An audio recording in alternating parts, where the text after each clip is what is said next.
So here is the first verse of the Sick Rose. So let's talk through some of the ideas. Here is the actual line of the poem. "O rose, thou art sick." Thou art is just a fancy way of saying you are. The invisible worm that flies in the night in the howling storm. That's the first verse. So rose could be Rose, a woman called Rose, or it could be England, which is a country which has a flag with a red rose on, as you know, or it could be love in general, because as you know, Rabbi Byrne says, "My love is like a red, red rose." That's a really famous idea. And so a rose is very beautiful flower, sweet smelling and red. Often can be more than red, but in this case it is red. So this rose is very precious, whether it's England, whether it's Rose a woman, or whether it is a flower to symbolise love. And this person, whoever's writing this, is saying, "Oh, Rose, thou art sick." There's a sense of being friends with Rose, being affectionate. "Oh, Rose," and they're disappointed with them. You are sick. So sick suggests to me that there is an illness. Now, it's not just feeling under the weather, very ill, almost too late. Whatever this sickness is, it's got hold of her. The exclamation mark suggests that Rose does not know this. So whether it's Rose the country, Rose the woman, or love in general, they are really, really ill and they don't know it. And the poet is sad about it. "Oh, Rose," and disappointed. Now we're told what is making Rose sick. It's an invisible worm. The invisible worm that flies in the night through the howling storm. Now, the fact that it's invisible is clearly part of its danger. What could this worm be? Right, well, if Rose is a country, England, maybe the worm is linked to, if you go in the Bible, anytime the devil is mentioned, it's always as a snake. So therefore, in poems, the snake is often, or worms are often linked with the devil. So the invisible worm could be the devil that's come up with this idea of the revolution. And that is really going to affect Rose the country, England the country. Now, you might say, well, what's the devil got to do with the revolution really? Why is it bad for the lower classes to kick off? Well, the answer to that was, the idea was the king was supposed to be put on the throne by God. So if you challenge the king, and if you challenge the upper classes, because that's the order of the country, you're actually challenging God. So this one is saying, if it's Rose the country, then the worm is the devil that's deliberately put these ideas in place through the revolution. If Rose is a woman, now, back in the day, it was bad for a woman to have sex outside marriage, mainly because marriage is, you used to get married in a church, and therefore God said it was okay to have sex. And the only reason you were supposed to have sex was to have kids, okay? So, but there was a growing number of sex outside marriage. Now, personally, I don't see anything wrong in that.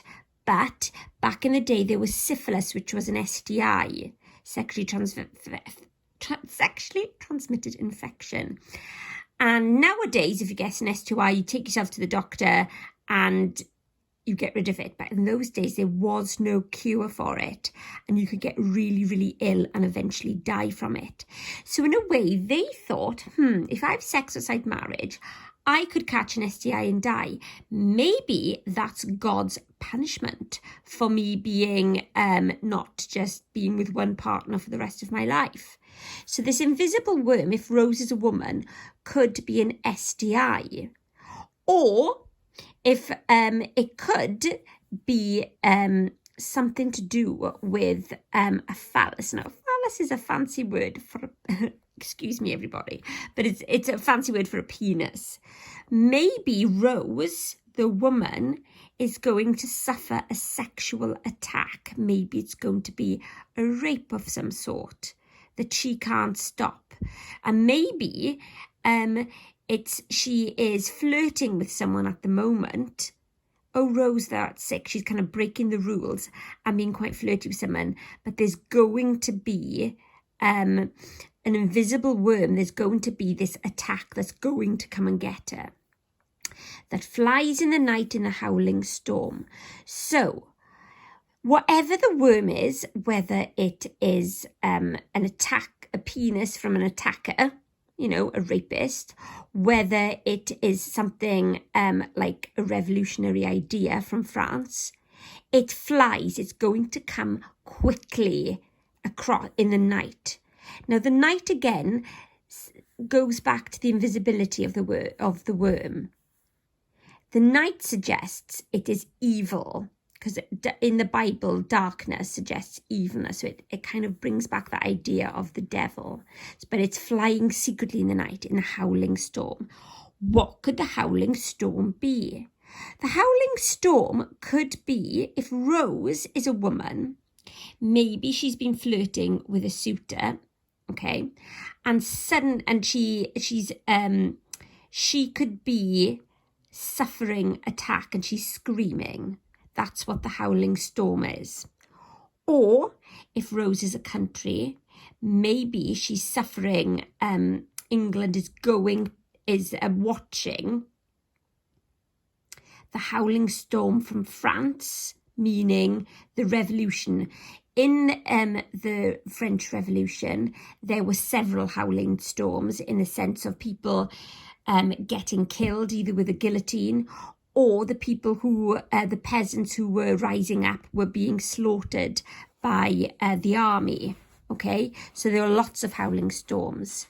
So maybe these revolutionary ideas are coming across from France. Now let's have a look at the second verse.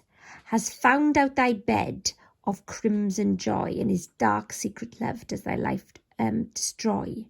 So, if Rose's love, if you go back to this howling storm again, this howling storm could be an act of sexual intercourse, maybe even consensual sexual intercourse, meaning the Rose, the woman, agreed to it and had enjoyed it with the howling. You know, I'll let you imagine what that howling could be. But she's going to regret it. So, has found out thy bed of crimson joy. A bed is usually a private place of a woman, okay?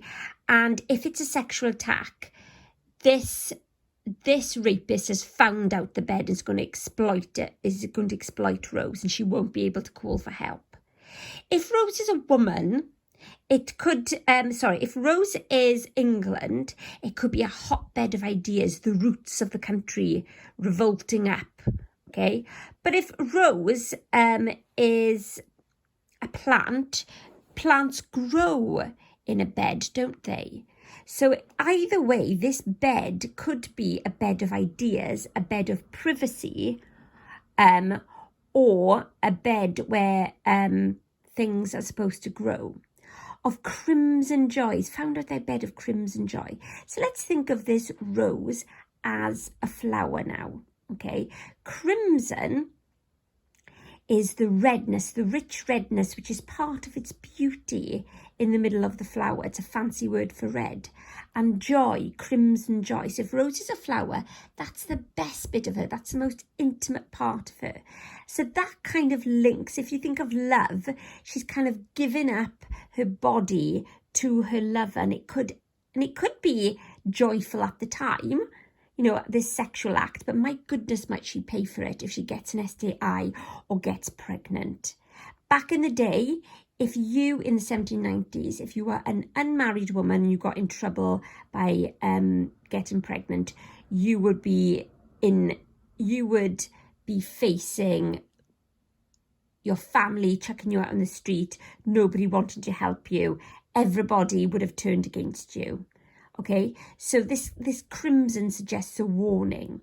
If it's a rape, it suggests a horrible, violent attack.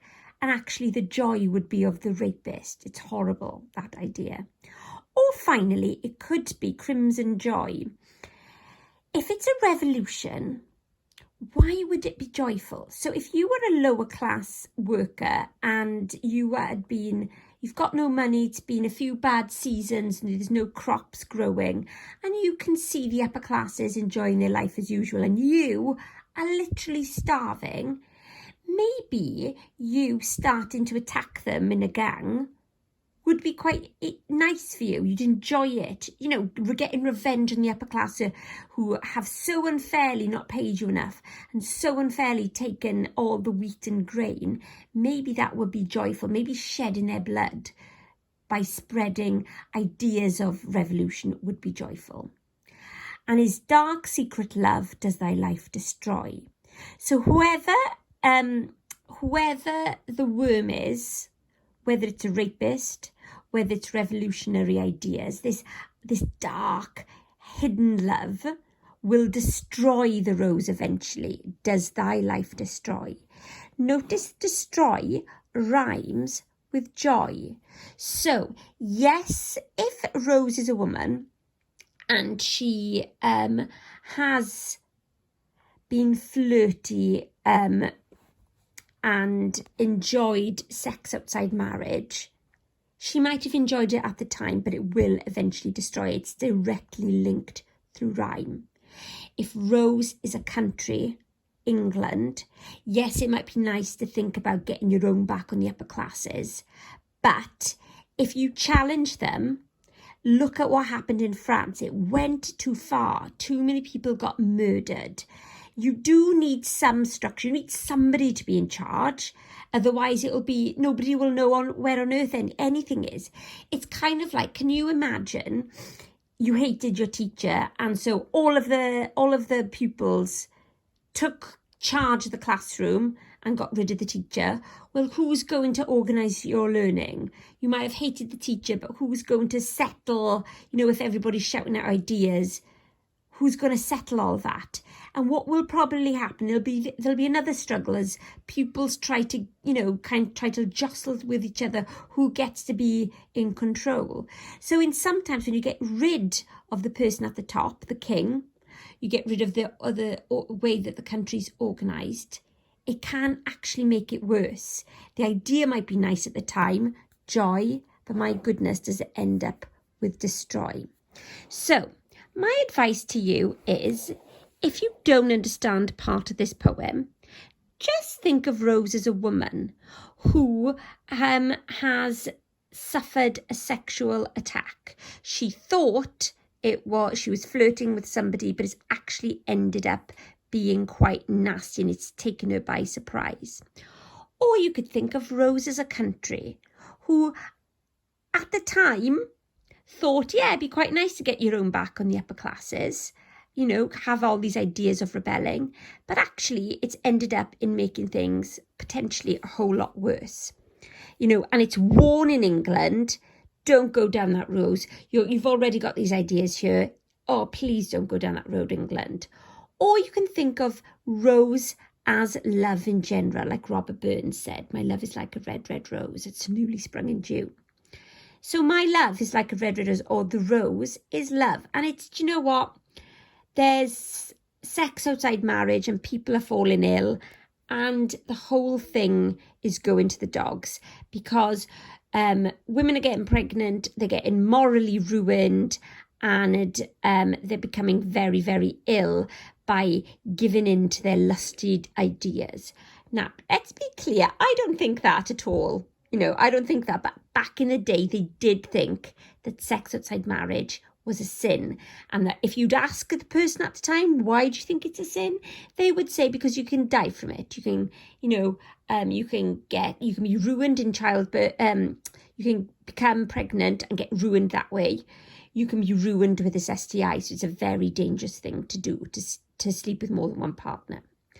Okay, so those are some of the ideas surrounding the sick rose. I'll also pop another couple of videos discussing some ideas, so you can have a couple of versions of folk discussing these ideas with you.